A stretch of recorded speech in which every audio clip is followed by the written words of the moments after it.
बदलते भारत की शान।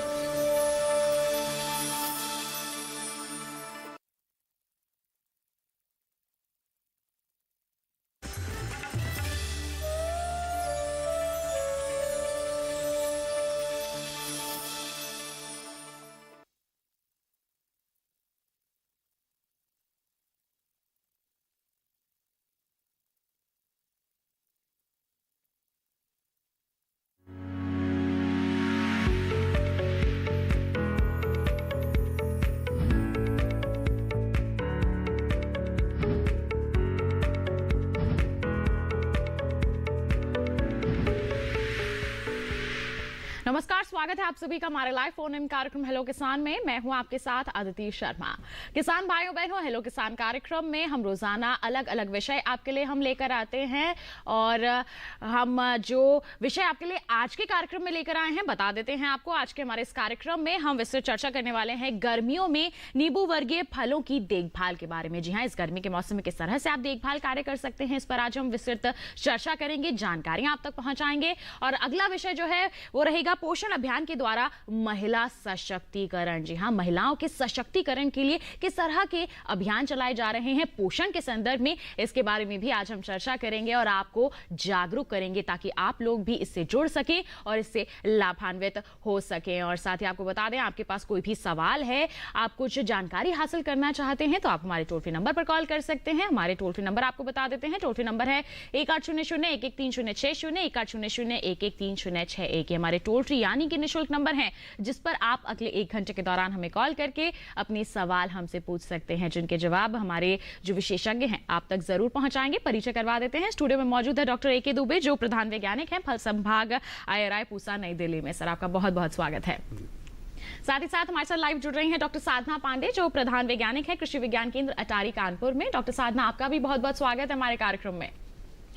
तो बिल्कुल किसान भाइयों बहनों, बता दिया है हमने आपको कि इस गर्मी के मौसम में किस तरह से आप नींबू वर्गीय फलों की देखभाल कर सकते हैं, इस पर हम आपको जानकारी देंगे। और महिला सशक्तिकरण पोषण अभियान के संदर्भ में किस तरह से किया जा सकता है, इसके बारे में भी आपको जानकारियां देंगे। तो आपके पास बस हमारे टोल फ्री नंबर की जानकारी है, आप उस पर कॉल कीजिए।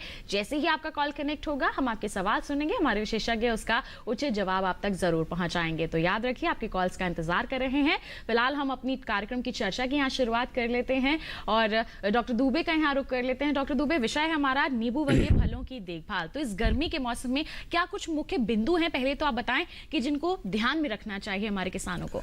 सबसे पहला है कि जैसा कि जो नींबू वर्गीय फल है, इसमें किसान भाई जानते हैं कि कई प्रकार के फल आते हैं, खट्टे भी आते हैं, मीठे भी आते हैं और सारे के सारे फल रसीले होते हैं। तो पहली चीज़ तो ये है कि जब गर्मी बढ़ेगी तो रस की मात्रा कम होने की संभावना बनी रहेगी अगर उचित समय पर सिंचाई की व्यवस्था ना की गई। और जैसे ही इसमें नमी पानी की मात्रा कम होगी तो आगे जब उसकी तुड़ाई होगी तो उसकी गुणवत्ता अपने आप खराब होगी। तो पहला चीज़ तो किसान भाइयों को इस समय यही ध्यान देना है कि जैसे जैसे तापमान बढ़ रहा है उस तरीके से अपने बागों के पौधों को देखकर नियमित रूप से सिंचाई करें। अगर वो थाला विधि से सिंचाई कर रहे हैं तो सप्ताह में 1 बार जरूर लगाएं, और अगर वो ड्रिप से कर रहे हैं तो 1 दिन के अंतराल से जरूर चलाएं।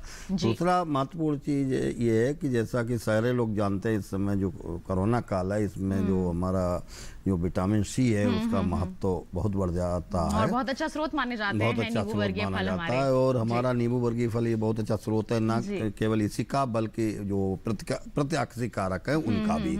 तो इसलिए किसान भाई अगर इस समय अच्छा प्रबंधन करेंगे, उससे उत्पादन अच्छा होगा तो निश्चित तौर से इनकी जो क्योंकि काफी अच्छी मांग चल रही है, ऐसे में अच्छे प्रबंधन कार्य करने की जरूरत है ताकि हमारे किसानों को अच्छी गुणवत्ता वाले फल प्राप्त हो। और अच्छी गुणवत्ता होगी फलों की तो उसके दाम भी काफी अच्छे मिलेंगे। तो देखिए, बहुत ही महत्वपूर्ण बात है कि सिंचाई का आपको ध्यान रखना है, सही तरीके से प्रबंधन करना है। किस तरह से प्रबंधन में आपको और ध्यान देने की जरूरत है बताएंगे आपको, लेकिन उससे पहले आपको दिखा देते हैं हमारी एक खास रिपोर्ट।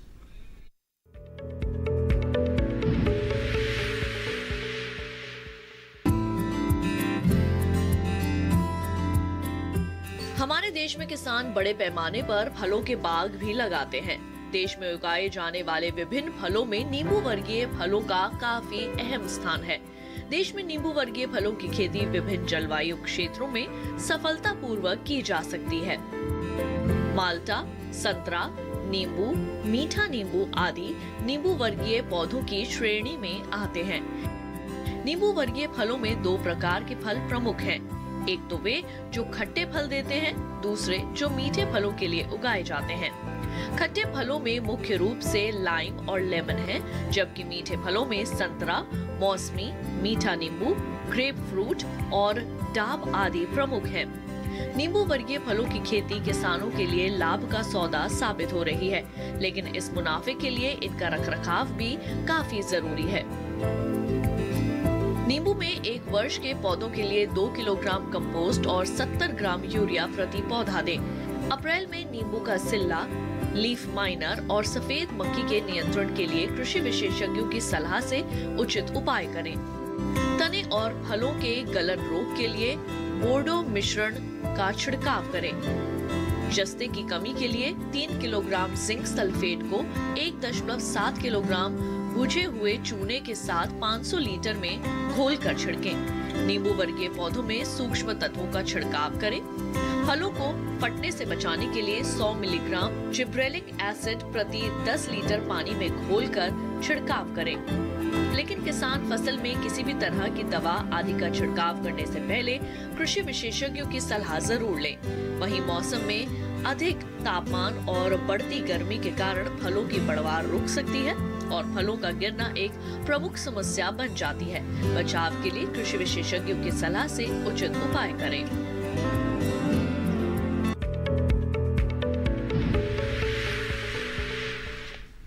तो देखिए, अभी आपने एक खास रिपोर्ट जो कि आधारित थी नींबू वर्गीय फलों की देखभाल पर, और इसी के संदर्भ में आज हम चर्चा भी करेंगे हमारे कार्यक्रम के दौरान। आपको क्या करना है, हमारे टोल फ्री नंबर पर कॉल करना है। कोई भी जानकारी आप हासिल करना चाहते हैं तो आप बेझिझक हमारे टोल फ्री नंबर पर कॉल करके अपने सवाल पूछ सकते हैं। स्टूडियो में मौजूद हमारे विशेषज्ञ आप तक जरूर सवाल के जवाब पहुंचाएंगे। आइए हमारी चर्चा को यहाँ पर बढ़ाते हैं। डॉक्टर साधना का यहाँ पर रुख करना चाहेंगे। डॉक्टर साधना, बात हो रही है पोषण अभियान के साथ हम महिला सशक्तिकरण कैसे करें, इसके द्वारा किस तरह से महिला सशक्तिकरण किया जा सकता है। तो पोषण अभियान के बारे में आप सबसे पहले बताएं। जैसा कि हमको विदित है कि हमारे देश में कुपोषण की समस्या बहुत अधिक गंभीर है जी। प्रतिवर्ष 10 लाख से ज्यादा 5 वर्ष या कम उम्र वाले बच्चे कुपोषण का शिकार होते हैं जी। और उनकी मृत्यु हो जाती है। तो कहीं ना कहीं ये महिला पोषण से बहुत अधिक संबंधित है। इसके साथ ही अगर हमारे देश में कुल आबादी महिलाओं की देखी जाए तो उसकी 1/4% जो है वो हमारी महिलाएं कुपोषित हैं। वो कुपोषित महिलाएं जिन बच्चों को जन्म देती हैं वो भी कुपोषित होते हैं और इस तरह से ये कुपोषित बच्चे जन्म लेने के बाद भी उचित पोषण ना मिलने के कारण और अधिक कुपोषित हो जाते हैं और इनकी मृत्यु हो जाती है। इन्हीं सब बातों को ध्यान में रखते हुए हमारे प्रधानमंत्री महोदय ने सन 2018 में जुलाई में राजस्थान के झुंझुनू जिले से पोषण अभियान की शुरुआत की थी जी। जिसमें कि 5 वर्ष से कम उम्र के बच्चों में पाई जाने वाली कुपोषण की समस्याएं जैसे नाटापन होना, बहुत अधिक दुबला होना और शरीर की लंबाई के अनुसार उनका भार में कमी होना, जन्म के समय अत्यंत कम भार के साथ बच्चों का जन्म लेना और इसके साथ ही साथ किशोरी महिलाओं, गर्भवती महिलाओं और स्तनपान कराने वाली महिलाओं के स्वास्थ्य पर विशेष बल दिया गया और विभिन्न प्रकार के संसाधनों और रिसर्च और इनोवेशंस के माध्यम से पोषण की दिशा में सुधार करने के प्रयास किए गए जी। तो ये एक अच्छा अभियान है जिसकी शुरुआत की गई है इस उद्देश्य के साथ कि महिलाओं के स्वास्थ्य को बेहतर बनाया जा सके ताकि वो आगे आने वाली स्वस्थ पीढ़ी को जन्म दे सकें। बिल्कुल, बच्चों के स्वास्थ्य पर भी ध्यान दिया जा सके। हमारी किशोरी, हमारी गर्भवती महिलाओं के स्वास्थ्य को और बेहतर बनाने की दिशा में इस अभियान की शुरुआत की गई है। किस तरह से हमारी महिलाएं इससे लाभान्वित हो रही हैं, जुड़ सकती हैं, इन तमाम बातों के बारे में हमारे विशेषज्ञ से हम चर्चा करेंगे। लेकिन आइए एक खास रिपोर्ट आपको पहले दिखा देते हैं।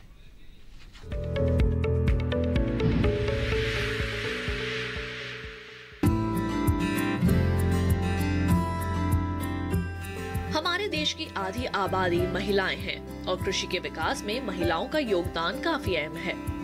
भारतीय जनगणना 2011 के सर्वेक्षण के मुताबिक भारत में 6 करोड़ से ज्यादा महिलाएं खेती के व्यवसाय से जुड़ी हैं।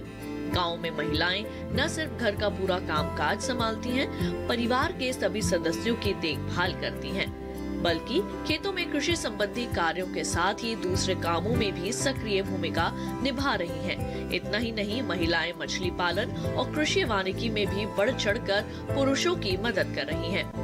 कृषि कार्यों के साथ साथ महिलाएं पशुपालन और मधुमक्खी पालन जैसे कार्यों में भी बखूबी अपना योगदान दे रही हैं। फसल की पैदावार के हर महत्वपूर्ण काम में महिलाओं का अहम योगदान रहता है। इसमें पौध लगाना, खरपतवार हटाना और कटाई के बाद की प्रक्रिया में सक्रिय भागीदारी शामिल है। बागवानी में भी महिलाएं अहम योगदान दे रही हैं। इनमें पौध लगाना, बेसिन बनाना, कटाई छटाई करना और खाद डालना शामिल है। हालांकि महिलाओं की कृषि और दूसरे कामों में यह सहभागिता क्षेत्र विशेष की खेती पर निर्भर करती है, फिर भी उनके योगदान को नकारा नहीं जा सकता। हर क्षेत्र में महिलाओं के योगदान और महिलाओं को आगे बढ़ने और प्रोत्साहित करने के लिए पिछले 6 वर्षों में सरकार ने काफी सराहनीय कदम उठाए हैं। इसी क्रम में सरकार की ओर से पोषण अभियान की शुरुआत की गई थी। सरकार द्वारा कुपोषण के स्तर में कमी लाने के लिए एक वृहद अभियान के रूप में पोषण अभियान का शुभारंभ किया गया था। पोषण अभियान की शुरुआत 8 मार्च 2018 को माननीय प्रधानमंत्री श्री नरेंद्र मोदी जी द्वारा राजस्थान के झुंझुनू में की गई थी।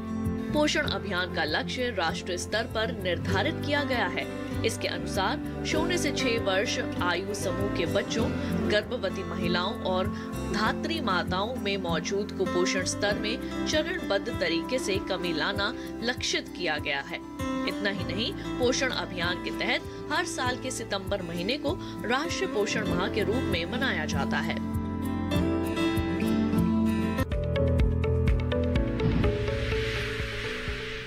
तो देखिए, अभी आपने एक खास रिपोर्ट, आइए इसके साथ हमारी चर्चा को हम आगे बढ़ाते हैं और डॉक्टर दुबे का रुख करते हैं। डॉक्टर दुबे, आपने बताया कि अभी का जो समय है, जैसे जैसे गर्मी बढ़ रही है, हमारे किसानों को ज़रूरी है कि वो सिंचाई का ध्यान रखें ताकि नमी बरकरार रहे उनके खेतों में, ताकि फल की जो गुणवत्ता है वो अच्छी रहे, उसमें रस की मात्रा भी कम ना हो। ऐसे में कई बहुत महत्वपूर्ण बात आ जाती है कि हम खाद का भी ध्यान रखें। तो इस समय खाद भी देनी चाहिए, और अगर देनी चाहिए तो कितनी मात्रा में दें? नहीं, ऐसे नींबू वर्गीय जो भी फल हैं, इनको जैसे एक तो हमने खट्टे और मीठे में बांट दिया, दूसरे इनकी जो पकने का अवधि है उसके हिसाब से इनको बांटा जा सकता है। कुछ फल ऐसे हैं जो खट्टे फल विशेष तौर से होते हैं, वो 150 दिन से लेकर 180 दिन में पकते हैं, और कुछ फल ऐसे होते हैं कि जो कि 300 दिन तक ले लेते हैं पकने में। उसमें ज्यादातर मीठे फल होते हैं, जैसे मीठी नारंगी है, किन्नो है, ग्रेप फ्रूट है, चकोतरा है, संतरा है, ये सब 300 से ज्यादा दिन लेते हैं। तो हमको ध्यान ये देना है कि कौन से फल में क्या आप प्रबंधन करें, वो थोड़ा अलग अलग होगा। अगर अवधि के बेसिस पे हम कह सकते हैं, आधार पे कह सकते हैं। हाँ, अगर किसी ने जैसे खट्टे नींबू लगा रखे हैं, खट्टे नींबू में भी मैं यहाँ थोड़ा किसान भाइयों को बताना चाहूंगा कि 2 प्रकार के नींबू होते हैं। एक होता है जिसको हम इंग्लिश में लेमन कहते हैं, वो थोड़ा मोटे छिलका का होता, बड़ा होता है। तो एक वो हो गया, तो वो जल्दी पक जाता है, उसका फलत जो है ना उत्तरी भारत में जून के अंत तक आने लगती है। और दूसरा होता है जिसको हम कागजी नींबू कहते हैं, वो अगस्त सितंबर में पकता है और फिर मार्च अप्रैल में दूसरी फसल देता है। तो अगर ये किस्म लगा रखी है किसान भाइयों ने, तो ध्यान दें कि एक तो सब में यह है कि तुड़ाई के बाद आप जो कार्बनिक खादें हैं, जैसे उसमें कंपोस्ट है, वर्मी कंपोस्ट है, और जो भी किसानों के पास उपलब्ध कार्बनिक खादें हैं, उनका प्रयोग तुड़ाई के बाद करना चाहिए, पौधे की उम्र को देखते हुए। फलत वाले पौधे हैं और जिन्होंने व्यावसायिक फलत प्राप्त कर लिए, उनमें 40 से 50 किलो तक आप सड़ी हुई गोबर की खाद डाल सकते हैं, लेकिन ये तुड़ाई के बाद। अब चूंकि ये जो ज्यादातर जो मुख्य फसल है वो फरवरी में इसमें फूल आना शुरू करते हैं, तो किसान भाइयों को अब तो वो समय निकल गया, हम आगे के बता दें, उसमें पानी थोड़ा कम रखते हैं जिससे फूल ज्यादा हो। और जैसे ही फूल मटर के दाने जैसे होते हैं, उसमें जो जैसे आपने पूछा है, तो उस समय रासायनिक खाद का प्रयोग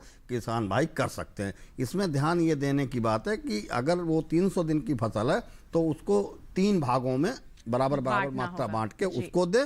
और अगर कोई 180 दिन 200 दिन की फसल है तो उसको 2 भागों में बांट के, एक अभी दे दे और एक जुलाई में जाके दे दे। अनुसार यहाँ पर बांटना चाहिए। हाँ, इस तरीके से करेंगे तो इसका नुकसान भी कम होगा और दूसरे उनकी जो गुणवत्ता होगी फलों की वो अच्छे से अच्छी मिलेगी। जी बिल्कुल, और जानकारी आपसे लेंगे डॉक्टर दुबे। एक कॉलर हमारे साथ यहाँ पर जुड़ गए हैं, उनका सवाल शामिल कर लेते हैं। महाराष्ट्र के पुणे से हमें कॉलर ने कॉल किया है, आइए जान लेते हैं क्या है उनका सवाल। हेलो हेलो जी नमस्कार, स्वागत है आपका कार्यक्रम में। अनुज जी, क्या सवाल है आपका?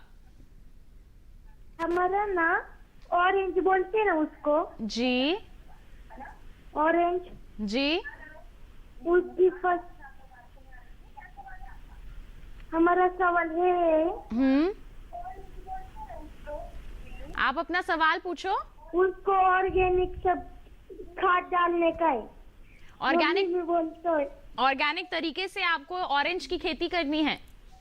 हाँ जी, क्या कहेंगे डॉक्टर दुबे? जैविक खेती करना चाहते हैं? जो विचार है ये इसमें सही है, क्योंकि हम इस समय भारत सरकार, प्रदेश सरकार, सब लोग इस पे ज्यादा ध्यान दे रहे हैं कि हम कार्बनिक खादों का प्रयोग करके और जो हमारा एक पोषण जो प्रबंधन है वो अच्छा किया जाए। जैसे आज दूसरा भी विषय इसी पे है, तो मैं यहाँ ये बताना चाहूँगा कि ये कार्बनिक खेती अगर करनी है तो सबसे पहले आपको 2 साल तक अपने जो खेत को ऐसे छोड़ दिए 2-3 साल तक, जिससे उसमें पहले जो भी रासायनिक खादों का प्रयोग हुआ वो उसका न्यूट्रलाइज हो जाए। उसके बाद आप अच्छी नर्सरी से, जो नर्सरी आपके जो पौधे भी तैयार कर रही हूँ वो भी कार्बनिक खादों का ही प्रयोग करती हूँ मृदा में, या उनमें जो फंजीसाइड या कीटनाशी डालती हूँ वो ऑर्गेनिकली ही प्रबंधन करते हैं। वहाँ से आप पौधे लेके आप उनको लगा दीजिए।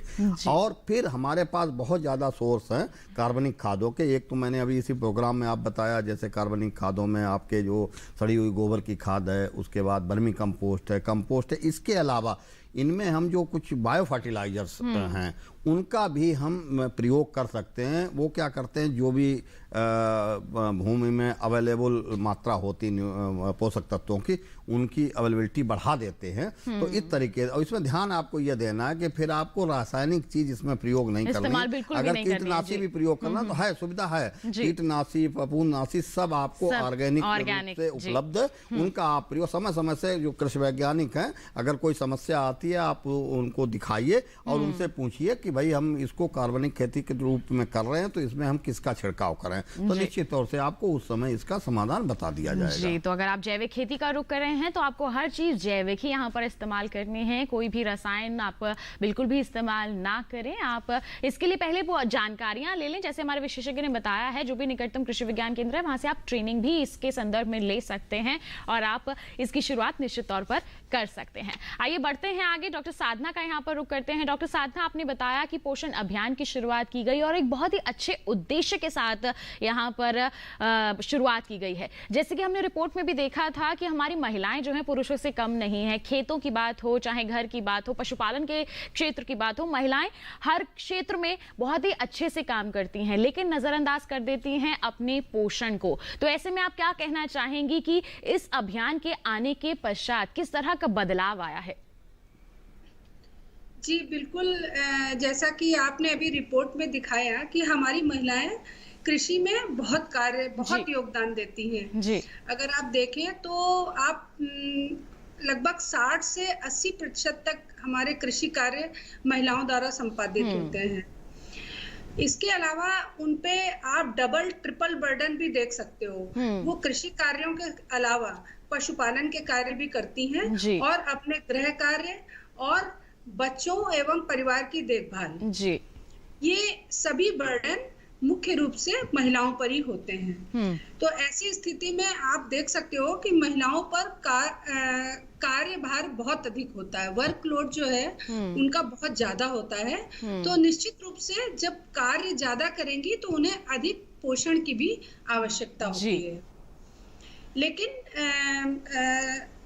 2 कारणों से, एक तो पावर्टी, जिसको कि हम गरीबी, हमारे ग्रामीण क्षेत्रों में अगर आप देखेंगे तो लोग फल सब्जियां इत्यादि खरीद कर कभी नहीं खाते हैं। उनके यहाँ जो ग्रो करते हैं, जो उगाते हैं, उन चीजों को ही वो अपने भोजन में शामिल करते हैं। जी।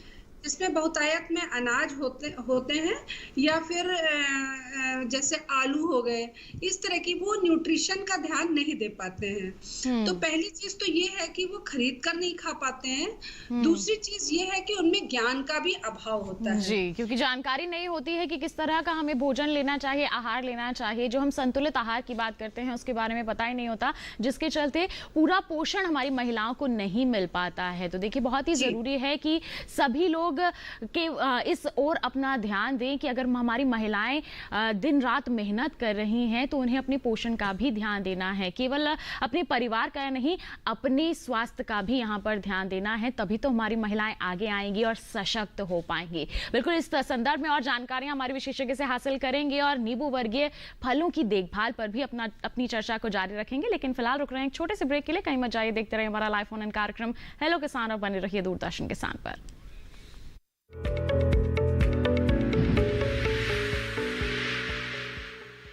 अरे भाई, सुना नहीं क्या?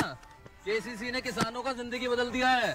देश के छोटे किसान 1,60,000 रुपये तक का कर्ज बिना किसी गारंटी को ले पाएंगे।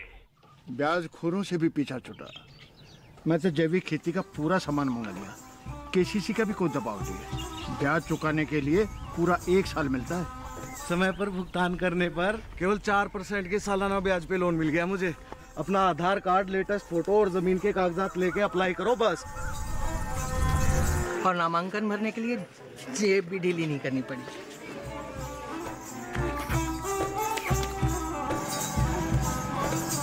चाचा, उधार चुकाने के 24 घंटे के बाद उतने ही पैसे वापस निकाल सकते हैं। केसीसी ने किसानों की जिंदगी वाकई बदल दी है। तो आप भी किसान क्रेडिट कार्ड अपनाएं और सहजता से ऋण पाएं।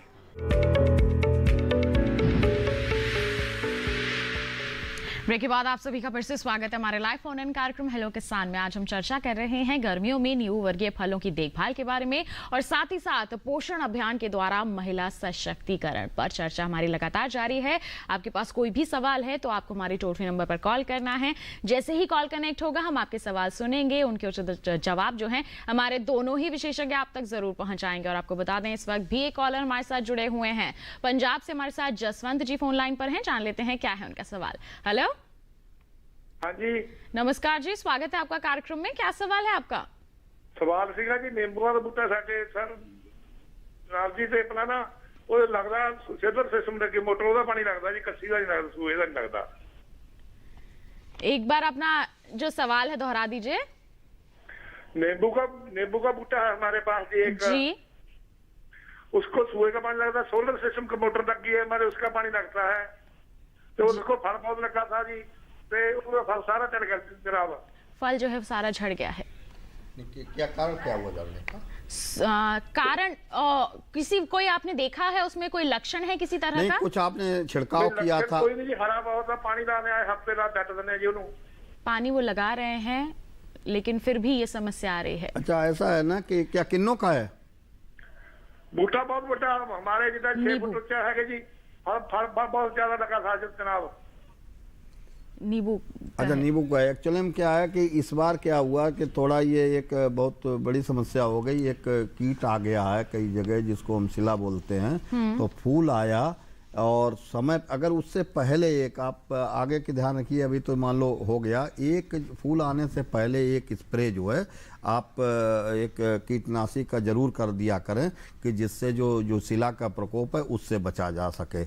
और दूसरा यहाँ पे मैं ये बताना चाहूँगा कि अभी आप अगर देख लीजिए कि अगर फल आपके बागों पे अभी लगे हुए हैं और गिर रहे हैं तो फल प्रायः 2 कारण से गिरते हैं। एक तो ये होता है बहुत छोटे फल गिरेंगे, जब उनमें पॉलिनेशन या परागण की समस्या होगी तो बहुत छोटे फल गिरेंगे, तो वो तो गिरेंगे, उनको आप नहीं रोक सकते हैं।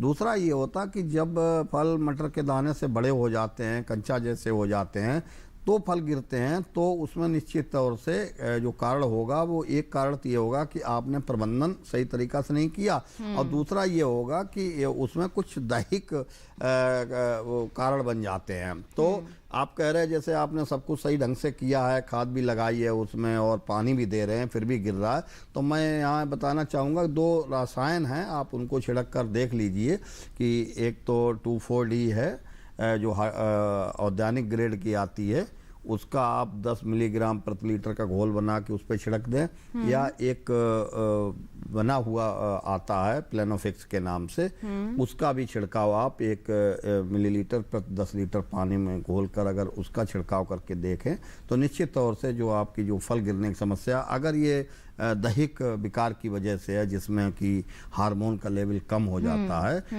और प्रबंधन आपका सही होता है, तो फल गिरने से रुक जाएंगे आपके। जी, तो आपने जैसे यहाँ पर 2 दवाओं के बारे में जिक्र किया है, तो ऐसे में इनको ये भी बता देंगे किस तरह से छिड़काव करना है, किस समय करना है, क्योंकि ये बहुत जरूरी ध्यान हो जाता रखें है। कि जैसे छिड़काव किसान भाई हैं जानते होंगे, जब तेज हवाएं चलती हैं तो हम छिड़काव नहीं करते हैं, और प्रायः छिड़काव जब बहुत ज़्यादा तेज धूप हो उस समय भी हम नहीं करते हैं, पत्ती जलने का उस समय भी खतरा रहता है, तो या तो शाम के समय छिड़काव करें या चूँकि गर्मी बढ़ रही है सुबह के समय करें और तेज हवाएं ना चल रही हो तब करें। और दूसरा ये जरूर ध्यान रखें कि जो भी छिड़काव कर रहा हो, चाहे वो आप बेशक इनका करिए, पादप नियंत्रक का करिए या कीटनाशक करिए या फफूंदनाशक करिए, तो जो सावधानियां हैं जैसे मुंह पे आपके वो मास्क लगाना या आंखों में चश्मे पहनना और हाथ में दस्ताने पहनना, इसका विशेष तौर से ध्यान रखें जिससे किसान भाइयों को कोई दूसरी समस्या छिड़काव करते समय तो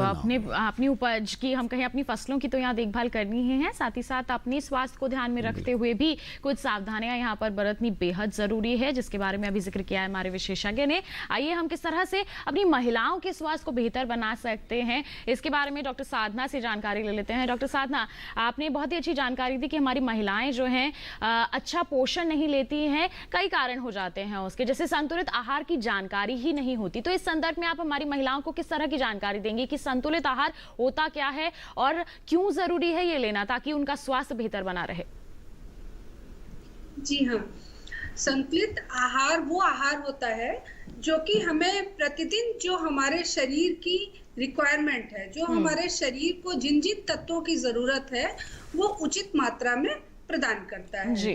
तो ऐसी स्थिति में मैं ग्रामीण महिलाओं के लिए स्पेशली मुख्य रूप से बोलना चाहूंगी कि वो इस तरह का भोजन करें, या महिलाओं को इसलिए भी इसमें केंद्र बिंदु रखा गया है कि वो अपने पोषण का, केवल अपने ही पोषण का ध्यान ना रखें बल्कि अपने परिवार के पोषण का भी ध्यान रखेंगे। तो इसलिए उनको इसकी जानकारी होना बहुत अधिक आवश्यक है।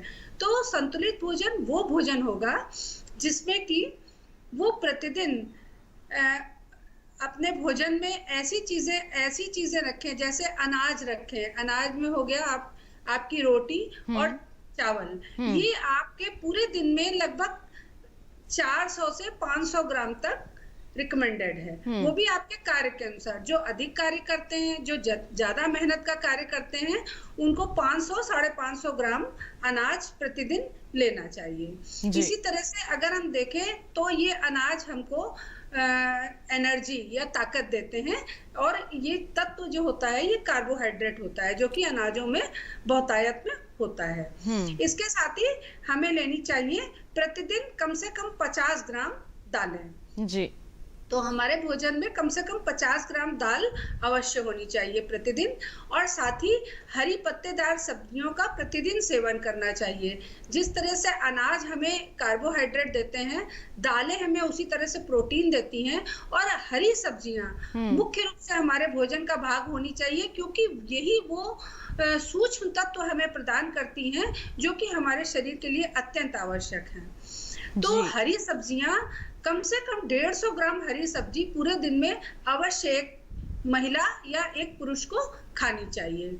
इसके अतिरिक्त 100 ग्राम अन्य सब्जियां और 60 ग्राम हमें कंद सब्जियां जैसे आलू होते हैं, इस तरह की चीजें लेनी चाहिए। तो इन सब्जियों से वो विटामिन और मिनरल जिनको हम सूक्ष्म तत्व के नाम से जानते हैं वो मिलते हैं और वो हमें पूरा न्यूट्रिशन प्रदान करते हैं, क्योंकि चावल और अनाज तो आप देखेंगे कि हमारे भोजन में बहुतायत में होता है, लेकिन सब्जियों और दालों की अगर हम यहाँ पर क्वांटिटी की बात करें तो वो उतनी नहीं होती है जिसकी जरूरत होती है हमारे शरीर को अच्छा स्वास्थ्य बनाए रखने के लिए। बिल्कुल, तो देखिए संतुलित आहार बहुत जरूरी होता है और किस तरह से आप ले सकते हैं हमारे विशेषज्ञ ने आपको जानकारी दी है। देखिए संतुलित आहार का अगर आप सेवन करती हैं, साथ ही साथ अपने परिवार को भी सेवन करवाती हैं, तो निश्चित तौर पर स्वास्थ्य काफी अच्छा बना रहेगा। जब आपका स्वास्थ्य अच्छा रहेगा तो आप बाहर जाकर, चाहे खेतों की बात हो चाहे पशुपालन के क्षेत्र की बात हो, आप अच्छे से कार्य भी कर पाएंगे और नई ऊंचाइयां भी यहां पर छूने में आपको सफलता जरूर मिलेगी। आइए इसके बारे में और चर्चा करेंगे, लेकिन डॉक्टर दुबे का यहां रुख कर लेते हैं। डॉक्टर दुबे, आपने बताया कि फल गिरने की समस्या इस समय काफी हद तक होती है, जिसके लिए हमारे किसान किस तरह के कदम उठा सकते हैं, आपने जानकारी दी। और जानना चाहेंगे कि किसी तरह का कीट भी है जो लगता है इस गर्मी के समय में? बिल्कुल, अभी नहीं, ये जो जब नई पत्तियां निकलती हैं और उस समय कीट का प्रकोप बहुत ज़्यादा होता है और उसका प्रकोप अभी भी दिखाई पड़ेगा किसान भाइयों को। तो उसमें जैसे आपने अपनी रिपोर्ट में भी दिखाया, जो लीफ माइनर होता है वो नई पत्तियों में बहुत लगता है और टेढ़ी मेढ़ी सुरंग बनाता है सफ़ेद रंग की, चांदी जैसी। तो किसान भाई उसको पहचान सकते हैं। मैं यहाँ ये बताना चाहूँगा कि अब चूंकि अब उसका समय निकल गया है तो अनावश्यक रूप से किसान भाई उसके नियंत्रण करने की कोशिश ना करें, क्योंकि उससे लागत बढ़ेगी। क्योंकि अब जिस पत्ती पे वो लग गया है वो पत्ती गिर जाएगी, उन पत्तियों को इकट्ठा करके जला दें या नष्ट कर दें, जिससे जो उसका जो पीढ़ी होगी वो नष्ट हो जाए।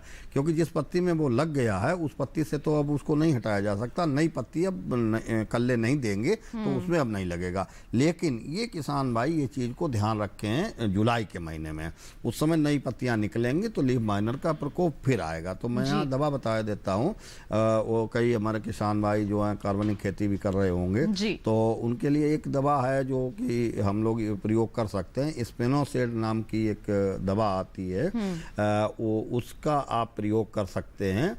3.5 मिलीलीटर प्रति 10 लीटर पानी का घोल बना के, अगर ये लीफ माइनर की समस्या आपको दिखाई दे रही है। दूसरा, इस समय जो समस्या किसान भाइयों को देखने को मिल सकती है वो मिलीबग है। मिलीबग एक सफ़ेद रंग का कीड़ा होता है जो हमारे जो फल लगे होते हैं उस टहनी में वो एकदम चारों तरफ से चिपक जाता है और उससे रस चूसता रहता है। परिणाम क्या होता है कि जो पौधा खाना बनाता है फलों को देने के लिए वो फलों तक नहीं पहुंचता है और फल गिरने लगते। ये भी फल गिरने के कारण है। तो किसान भाई देखें, अगर ये मिलीबग उनके इस पे लगा हुआ है तो यहाँ पे कार्बोसल्फान नामक एक केमिकल है, उसका किसान भाई प्रयोग कर सकते हैं और उसका 5 मिलीलीटर प्रति 10 लीटर पानी में घोल बनाकर अगर एक छिड़काव कर देंगे तो जो भी मिलीबग होंगे वो खत्म हो जाएंगे। तो इस तरीके से किसान भाई ये जो कीट हैं इनका नियंत्रण करें। दो हैं, लेकिन एक जो रोग है मैं यहाँ बता दूं जी, रोग के बारे में डॉक्टर दुबे आपसे विस्तार से जानेंगे, लेकिन अभी कार्यक्रम में वक्त हो चला एक छोटे से ब्रेक। हम जल्दी हाजिर होंगे, रोग के संदर्भ में भी आपको और जानकारियां देंगे। आप कहीं मत जाइए, देखते रहिए हमारा लाइव फोन इन कार्यक्रम हेलो किसान और बने रहिए दूरदर्शन किसान पर।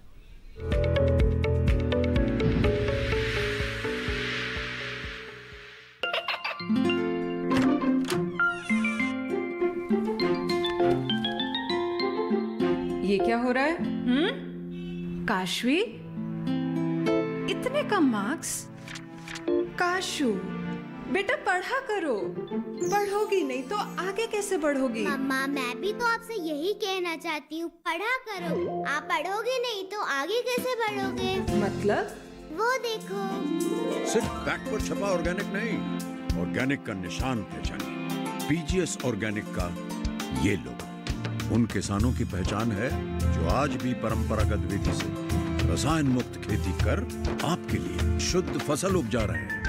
अब समझे मम्मा, अगर मैं प्योर ऑर्गेनिक फूड नहीं खाऊंगी तो अच्छे मार्क्स कहाँ से लाऊंगी? अच्छा बच्चों, जैविक खेती की इस मुहिम को आगे बढ़ाइए, शुद्ध ऑर्गेनिक अपनाइए।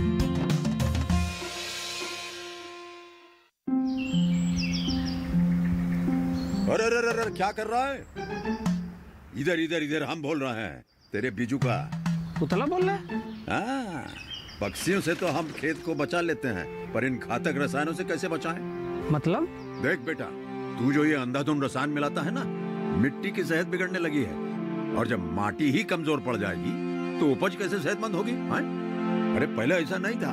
पूछना अपने बड़े बुजुर्गों से, कैसे फसल लहलहाती थी, शुद्धता झलकती थी। हाँ, माटी भी तंदुरुस्त और लोग भी। पहली वाली बात कहाँ? पर अब तो सभी डाले हैं। सब नहीं, आज भी लाखों जागरूक किसान परंपरागत विधि से फसल उगा रहे हैं। खर्चा कम और उपज की कीमत भी बेहतर पा रहे हैं। ठीक है भाई, मैं भी आज से जैविक खेती शुरू करूंगा। माटी से प्रेम की परंपरा है परंपरागत खेती।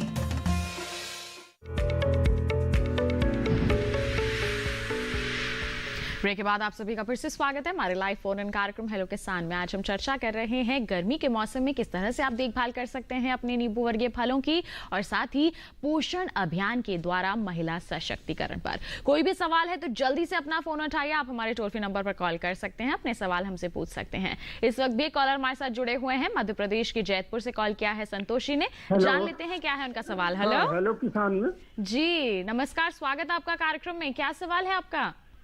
नमस्कार मैडम जी, सवाल ये है, मैं बोल रहा हूँ तो एक छोटा किसान हूँ, ग्राम सिमरिया, पोस्ट जमगांव, विकास खंड बुढ़ार, जिला शहडोल, तहसील जैतपुर से संतोष कुमार जी, जैतपुर। हेलो जी, हेलो, आप देखो सुनो ना, आओ। हेलो, आपकी आवाज मिल रही है संतोष जी, अपना सवाल पूछिए। जी, संतोष कुमार, जैतपुर तहसील, मध्य प्रदेश से। हेलो जी, मैडम जी नमस्कार जी, हम आपकी आवाज सुन पा रहे हैं संतोष जी, अपना सवाल पूछिए। जी जी मैडम जी, अभी 5-6 जाड़े हैं अपने बगिया पे, तो उसमें जो है जैसे नींबू है, फूल जो है आ रहे हैं, झड़ रहे हैं, उसमें सफेद सफेद टीवी पे देखो। हेलो जी, नींबू के पेड़ हैं जी, तो उसमें सफेद सफेद एक तने पे लगे रहते हैं।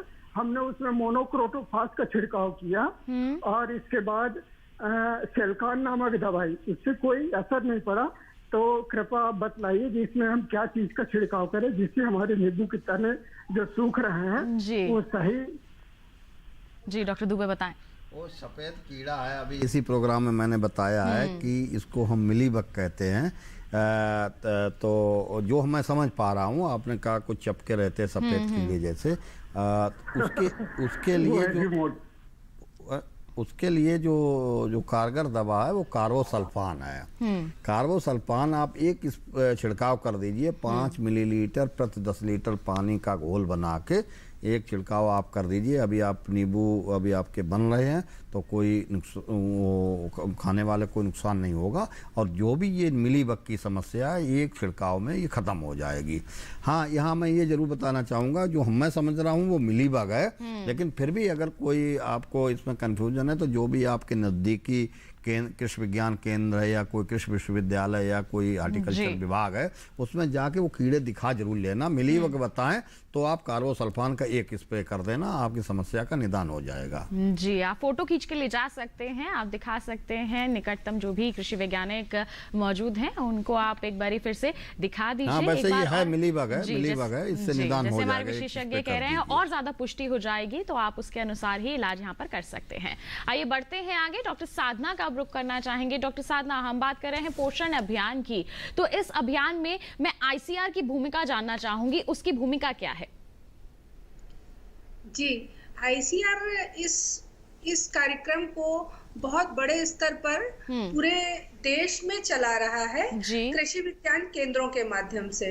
हमारे कृषि विज्ञान केंद्रों में गृह विज्ञान के वैज्ञानिक, इसके साथ ही एग्रोनॉमी और हॉर्टिकल्चर के वैज्ञानिक मिलकर इन पोषण अभियान में लगे हुए हैं, और इस प्रोग्राम को नारी यानी nutrition sensitive agricultural resources and innovation, पोषण संबंधी संसाधन एवं नवोन्मेषण के नाम से जाना जाता है। इस कार्यक्रम में मुख्य रूप से 3 बिंदु हमारे ग्रामीण क्षेत्रों के लिए हैं। सबसे पहले पोषण वाटिका पर बहुत जोर दिया गया है। जैसा कि मैंने आपको पहले भी बताया था कि हम जो भोजन लेते हैं उसमें सूक्ष्म पोषक तत्वों जैसे विटामिन और मिनरल्स का बहुत अधिक अभाव होता है। तो इसके लिए हर घर के पास एक पोषण वाटिका के निर्माण की जिम्मेदारी दी गई है हमारे कृषि विज्ञान के वैज्ञानिकों को, और इसके साथ ही वो आंगनवाड़ी वर्कर्स के साथ मिलकर भी इस मुहिम को और तेज कर रहे हैं। वो उनको भी ट्रेनिंग दे रहे हैं और वो स्कूलों में, अपने कृषि विज्ञान केंद्रों में और आंगनवाड़ी केंद्रों में मॉडल न्यूट्रिशनल गार्डन लगा रहे हैं, जिससे कि हमारी महिलाएं और हमारे किसान भाई वहां आकर उसका पूर्ण ज्ञान ले सकें। साथ ही साथ हर घर में जो आसपास लगभग 150 से 200 स्क्वायर मीटर के एरिया में सभी सीजनल सब्जियां, मौसमी सब्जियों और फलों को लगाकर उन्हें पूरे साल सब्जी और फल प्राप्त हो, इस तरह के कदम आईसीआर द्वारा न्यूट्रिशनल गार्डन के माध्यम से दिए जा रहे हैं। साथ ही साथ बायो फोर्टिफाइड क्रॉप्स को भी बहुत बढ़ावा हमारे ग्रामीण क्षेत्रों में दिया जा रहा है। हमारे कृषि विज्ञान केंद्र के वैज्ञानिक विभिन्न बायो फोर्टिफाइड क्रॉप्स जैसे कि जो भी हमारे अनाज हैं, दालें हैं, सब्जियां हैं या हमारे तिलहन वर्गीय जो दाने हैं, इनमें बायो फोर्टिफिकेशन करके उन सूक्ष्म तत्वों को इनमें समाहित कर दिया जाता है। तो इससे क्या है कि जब हम अपने भोजन में चावल या रोटी या अन्य चीजें लेते हैं, सब्जियां लेते हैं, तो वो सूक्ष्म तत्व अपने आप ही हमारे शरीर में पहुंच जाते हैं। तो ये दूसरा उपाय का आईसीआर के माध्यम से किया जा रहा है कि बायो फोर्टिफाइड क्रॉप्स का ज्यादा से ज्यादा प्रचार प्रसार हमारे ग्रामीण क्षेत्रों में हो सके, जिससे उनका पोषण बढ़ सके। तो इस तरह से दो चीजें, एक तो पोषण वाटिका, दूसरा बायो फोर्टिफाइड क्रॉप्स, दो चीजों को हमारे यहाँ वृहद स्तर पर बढ़ावा दिया जा रहा है ग्रामीण क्षेत्रों। काफी बढ़ावा दिया जा रहा है ताकि हमारी जो महिलाएं हैं, ताकि वो ज्यादा समझ सकें कि कितनी यहाँ पर महत्ता है और वो उसका सेवन भी आसानी से कर सकें। देखिए, अच्छे अपने स्वास्थ्य का ध्यान रखेंगी तभी तो वो अच्छे तरह से कार्य भी कर पाएंगी और सशक्तिकरण की ओर अपने कदम भी बढ़ा पाएंगी। इस संदर्भ में और जानकारी हमारे विशेषज्ञ से हम हासिल करेंगे, आप तक पहुंचाएंगे। लेकिन बता दें आपको, एक कॉलर हमारे साथ यहाँ पर महाराष्ट्र से जुड़ गए हैं, उनका क्या सवाल है वो जान लेते हैं पहले। हेलो हेलो, नींबू की जस्ती हो रही है हमारी, छोटी छोटी। हेलो, अपना सवाल दोहरा दीजिए पांडु जी आप। हेलो जी नमस्कार, अपना सवाल पूछिए। नींबू की जस्ती हो रही है। नींबू की जस्ती हो रही है, झड़ रहा है नींबू, गिर रहा है क्या? नींबू गिर रहा है? जो इनका सवाल है हम स्पष्ट रूप से सुन नहीं पाए, लेकिन यही समझ आया कि नींबू शायद गिर रहा है। तो इस प्रोग्राम में दो समाधान बता चुका हूँ, क्योंकि अगर फल गिरने की समस्या, ये एक आम समस्या है नींबू वर्गीय फलों में फल गिरने की। अब जैसा कि हम लोग समझे कि गिरने की अगर समस्या है, तो जो मैं बताया है, हम सारे किसान भाइयों को इसमें शामिल करते हैं कि जो भी हमारे जो नींबू वर्गीय फल लगाए हुए हैं, वो चूँकि नींबू वर्गीय फल जो हैं वो बहुत ज़्यादा पोषण उन्हें चाहिए होता है। तो जैसा कि मैंने बताया कि तुड़ाई के बाद एक अच्छी मात्रा में आप कार्बनिक खादें डालिए, फिर रासायनिक खादें डालिए, और जो सूक्ष्म तत्व हैं उनका भी छिड़काव करिए। आपने प्रोग्राम में भी दिखाया, तो वहाँ मैं ये जोड़ना चाहूँगा कि एक जब नई पत्तियाँ निकलती हैं तब अगर आप छिड़काव करेंगे तो उसका जो प्रभाव होगा वो बहुत ज़्यादा होता, पौधे अवशोषित अच्छी मात्रा में उसको कर सकते हैं। तो ये तो प्रबंधन की बात हो गई। दूसरी चीज़, ये गर्मी चूँकि चल रही है सब जगह, तो पानी की आप व्यवस्था रखिए। और तीसरा दहेक है, तो उसमें हमने इसमें बताया है कि जो दो रसायन हैं उनका अगर आप प्रयोग करेंगे, एक 2,4-D और एक प्लेनोफिक्स, प्लेनोफिक्स में नेफ्थलीन एसिटिक एसिड होता है जो वृद्धि नियामक है, इनसे आपको ये निजात मिल सकती है। इसमें मुख्यतः तीन वो स्टेज होती हैं, एक अभी गिरेगा, एक जून में गिरेगा और एक पकने से थोड़ा पहले गिरता है, तो वो बहुत ज्यादा नुकसान देता है। तो तीनों को आपको ध्यान रखना है और इनसे इन जो हमने बिंदु बताए हैं इनको अगर आप सही ढंग से अमल में लाएंगे तो उससे निश्चित तौर से जो फल गिरने की समस्या है जी निश्चित तौर पर लाभ यहाँ पर जरूर मिलेगा। बिल्कुल। डॉक्टर दुबे, आप थोड़ी देर पहले जिक्र कर रहे थे नींबू वर्गीय फलों में लगने वाले रोग के बारे में, इस पर आप क्या कहेंगे? हाँ, रोग मैं ये बताना चाह रहा था कि जैसे भाई कई किसान भाई हमारे हैं जो खुला पानी अभी भी लगा देते हैं, तो पहले तो मैं उनको ये बताऊंगा कि उससे जो हमारी जो मृदा जनित रोग हैं, फफूंद होते हैं, उसमें फाइटोप्थोरा भी होता है, तो ये फैलने की संभावना ज़्यादा रहती है। तो एक तो मेरा यहाँ पे किसान भाइयों से अनुरोध रहेगा कि आप जब भी पानी लगाएं तो अगर आपके पास वो टपक सिंचाई की व्यवस्था नहीं है तो पौधों को अलग करके थाला बना ले और बीच में नाली बना दें, जिससे अगर एक पौधे में आपकी समस्या आती है तो वो दूसरे पौधे में ना जाए। और दूसरा ये है कि फाइटोप्थोरा वहीं लगता है कि जहाँ पे जल भराव की समस्या होती है, तो अगर आप बार बार ऐसा पानी लगाएंगे जो आपके खाली में पौधे होंगे वहाँ पानी भरेगा तो वहाँ ये आ जाएगा, फिर आपके पूरे खेत में फैल जाएगा, खेत में संक्रमण हो जाएगा। हाँ, तो उसको कंट्रोल करना मुश्किल होता है।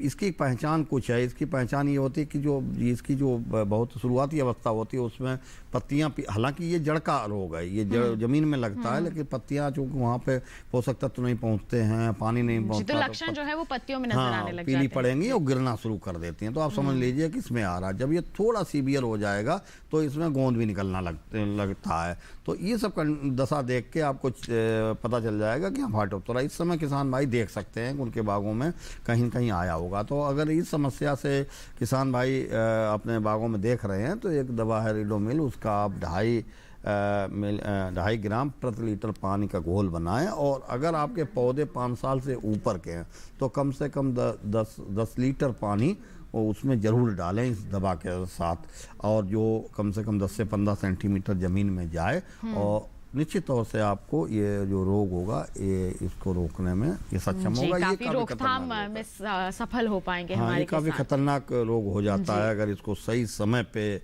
ना किया गया। यहाँ एक और बता दूं मैं बात कि जैसे अब मान लो जो गर्मी जाएगी तो बारिश आएगी, तो बारिश से पहले किसान भाइयों को ये चाहिए बोर्डेक्स पेस्ट से अपने बागों के तनों की पुताई जरूर कर दें, जिससे बारिश में तो पानी इकट्ठा हो सकता है, तो इसको फैलाव से रोका जा सकता है। इसका जो पूरा संक्रमण है पूरे बाग में अगर संक्रमण हो तो उससे पहले ही हम यहाँ पर बचाव पुताई कर देंगे। उसमें 1 किलोग्राम कॉपर सल्फेट को 5 लीटर पानी में घोल लें, 1 किलोग्राम चूना को 5 लीटर पानी में घोल लें, और दोनों को मिला के 2.5 से 3 फीट अगर तने की पुताई करेंगे, और थोड़ा ऐसा करेंगे थोड़ा जो जमीन पर भी गिरे कि तो वो फफूंद नाशक हो गया है, तो इससे क्या होगा कि जो बारिश में फैलने की संभावना होगी उसको रोका जा सकता है। जी, तो देखिए बहुत ही महत्वपूर्ण जानकारी है कि आगे आने वाले समय के लिए भी आपको किस तरह से यहाँ पर तैयारी करनी है। इसके साथ कार्यक्रम में वक्त हो चला है एक और छोटे से ब्रेक का। आप कहीं मत जाइए, हम जल्द ही वापस आ रहे हैं। बने रहिए दूरदर्शन किसान पर और देखते रहिए हमारा लाइव फोन इन कार्यक्रम हेलो किसान।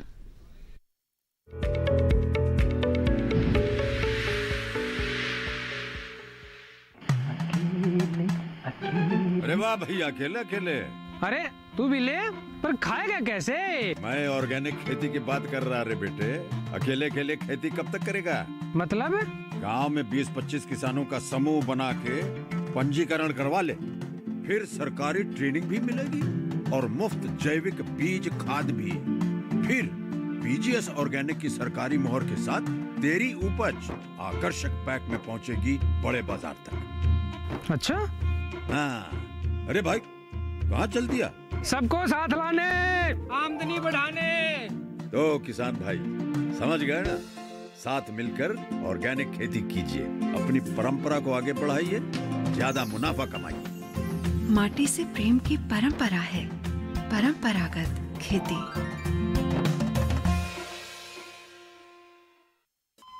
अरे सुन तो।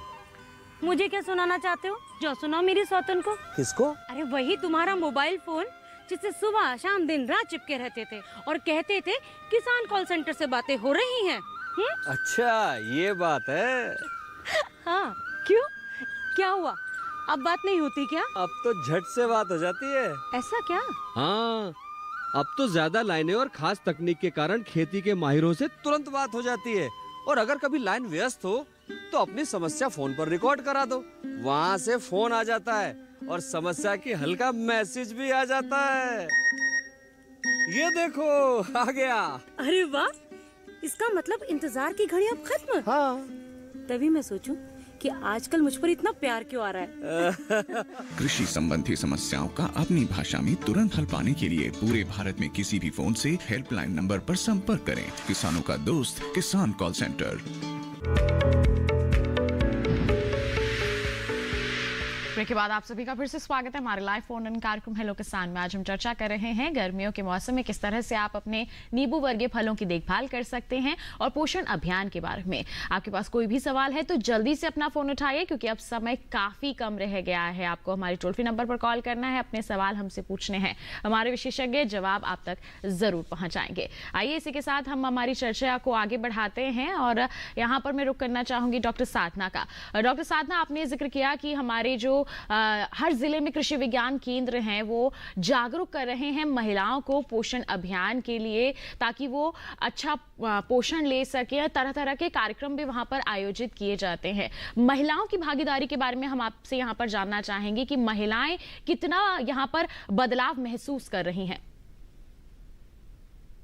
जी हाँ, इसीलिए अगर आप देखेंगे तो हमारे कृषि विज्ञान केंद्रों में एक गृह विज्ञान की वैज्ञानिक भी रखी गई हैं। सब सारे कृषि विज्ञान केंद्रों में वो हैं और महिलाओं से उनका अच्छा संपर्क रहता है। जिस तरह से न्यूट्रिशनल गार्डन की हम बात कहें तो वो हमारी महिलाओं को जाकर ये बताती हैं कि किस तरह से हमें अपने न्यूट्रिशन गार्डन को लगाना है और किस तरह से उसमें से प्रतिदिन हमें इस तरह से चीजें लेनी है कि उनका और उनके परिवार का स्वास्थ्य उचित रूप से बना रहे। हमारे भोजन में सब्जियों का क्या रोल है, फलों का क्या रोल है। इसके अलावा इतना ही नहीं, जब हम भोजन बनाते हैं तो उस समय भी हम किस तरह से भोजन को बनाएं कि हमारे विटामिन और हमारे मिनरल्स नष्ट ना हो। जैसे हम बहुत अधिक तला भुना भोजन ना बनाएं, हम भोजन ओपन फ्राइंग ना करें, ओपन बॉइलिंग ना करें, जहां तक हो सके प्रेशर कुकर का इस्तेमाल करें। अनाजों को भिगोकर सुबह भीगे हुए अनाज लें। इस तरह से किस सब्जी और सब्जियों को बनाते समय खास ध्यान ये रखें कि जब भी सब्जी हम काटें तो सब्जी छीलने के बाद तुरंत धो लें और उसके बाद काटें।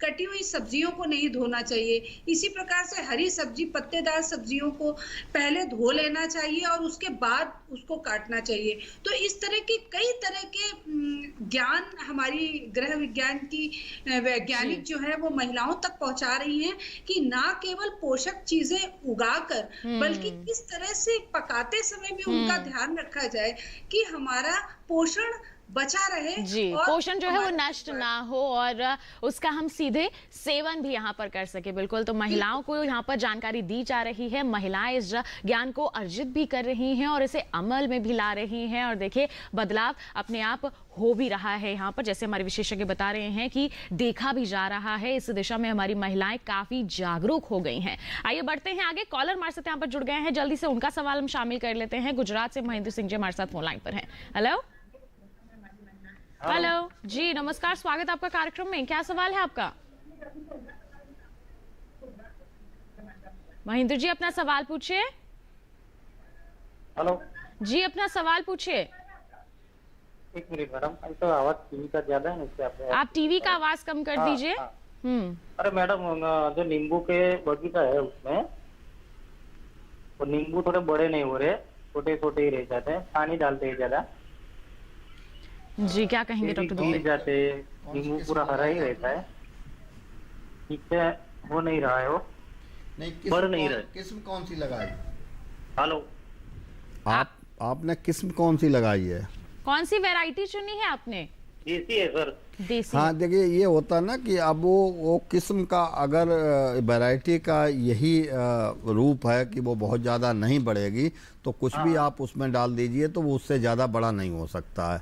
इसीलिए मैं कई प्रोग्राम में बताता हूँ कि जो उन्नत किस्में हमारे जो वैज्ञानिक लोग हैं जो वो निकाल रहे हैं, उन्नत से उन्नत किस्म लगाइए। तो उसका एक मानक होता है कि जैसे मान लो हमारी आपने किस्म पूसा, उदित पूसा, अभिनव लगाई, तो मैंने बताया कि 40 से 45 ग्राम जाएगी। अगर इसका फल उससे कम रह रहा है तो निश्चित तौर से उसमें कहीं न कहीं आपका प्रबंधन में कमी है, तो बढ़ाया जा सकता है। लेकिन अब ये कहो कि इसका जब 40 से 45 ग्राम इसका रिपोर्ट है और ये 60 ग्राम का पहुंच जाए, वो नहीं पहुंच पाएगा। तो वो जो वैरायटी आपने लगाई है, एक तो उसका ये कारण हो सकता, दूसरा इसी प्रोग्राम में मैं कई बार बता चुका हूँ कि नींबू की जितनी भी हमारी की किस्में हैं, चाहे खट्टी हो चाहे मीठी हो, सबको ज़्यादा से ज़्यादा ये पोषक तत्व चाहिए होता है। और दो बातें बहुत ज़रूरी है, जैसे दूसरा प्रोग्राम भी चल रहा है उसमें भी बहुत ज़रूरी है कि जैसे उसमें बताया गया ना कि कैसे बनाना है, उसके साथ साथ कैसे खाना है, दोनों का बहुत ज़रूरी है कि समय पे खाओगे नहीं तो भी वो पोषक तत्व आपके शरीर में नहीं मिलेंगे। तो इसी तरीके से पौधों को भी आपने सही मात्रा में तो पोषक तत्व दे दिए, लेकिन कब देना है उसको आप भूल गए। तो एक तो ये ध्यान रखिए कि आप अगली साल जब भी हो आपकी तुड़ाई हो जाए, तब आप कार्बनिक खादें जो आपकी जैविक खादें हैं उनका प्रयोग करिए। रासायनिक खाद का प्रयोग आप कर सकते हो, जैसे नहीं बढ़ रहे हैं। अगर आपको पता कि पिछली साल अच्छे आए थे, हमें नहीं पता, आप अगर कहते हैं पिछली साल तो ठीक आए थे, तो इस बार आप रासायनिक खादें जो हैं नाइट्रोजन, फास्फोरस, पोटाश, उनका प्रयोग कर दीजिए। और इनकी जो मात्रा है वो आपको रखना है 600 ग्राम, 400 ग्राम और 600 ग्राम। 600 ग्राम नाइट्रोजन, 400 ग्राम फास्फोरस और 600 ग्राम पोटाश, इनको 2 भागों में बांट के तो इस तरह से प्रबंधन कार्य कर सकते हैं और आपकी समस्या से आपको निजात भी मिल सकता है। बिल्कुल अंतिम सवाल मैं डॉक्टर साधना आपसे करना चाहूंगी, बहुत कम शब्दों में आपको बोलना है, हमारी महिलाओं को किस तरह का संदेश देना चाहेंगी आप इस दिशा में? मैं महिलाओं को यही संदेश देना चाहूंगी कि आप अपने स्वास्थ्य के साथ साथ अपने बच्चों का और अपने परिवार के स्वास्थ्य का पूर्ण ध्यान रखें। उन्हें सभी जिस तरह की चीजें बताई गई हैं पोषण युक्त भोजन दें, क्योंकि जब आप स्वस्थ रहेंगी तो आपसे जन्म लेने वाला बच्चा स्वस्थ रहेगा, जो आगे चलकर एक स्वस्थ मानव बनेगा और हमारे समाज और हमारे देश के उत्थान में सहायक होगा। जी बिल्कुल, बहुत बहुत धन्यवाद डॉक्टर साधना, आपने महत्वपूर्ण जानकारियां आज के हमारे कार्यक्रम के माध्यम से हमारे सभी दर्शकों तक पहुंचाई हैं, खासतौर पर महिलाओं तक पहुंचाई हैं। बहुत बहुत धन्यवाद हमारे साथ जुड़ने के लिए। और साथ ही साथ डॉक्टर दुबे आपका भी धन्यवाद देना चाहेंगे, आपने इतनी अहम जानकारियां सभी के साथ साझा की, बहुत बहुत धन्यवाद।